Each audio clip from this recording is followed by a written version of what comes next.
Welcome to Chillin' 101. We hope this video helps.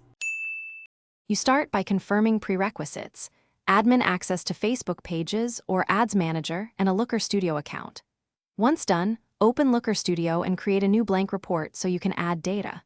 Next, make sure your Facebook business integrations allow API or token access. This step lets Looker Studio authenticate.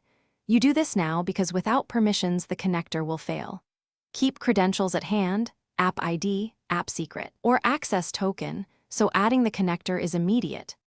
You choose Add Data and pick the Facebook connector or a trusted third-party connector. This is where authentication happens. Sign in with Facebook and grant the specific permissions for pages, ads, and insights so Looker Studio can read metrics. Once authenticated, map dimensions and metrics, date, page name, impressions, clicks, spend, etc., and select the right account or page.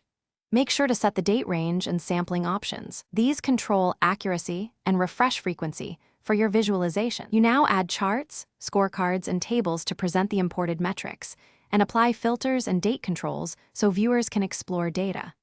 Next, schedule refresh intervals and check connector settings to respect Facebook API quotas and rate limits. Once visuals look right, share the report with stakeholders.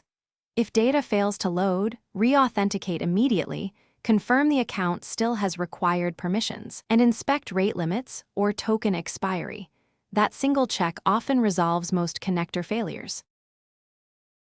Thanks for watching. Consider subscribing if we helped you.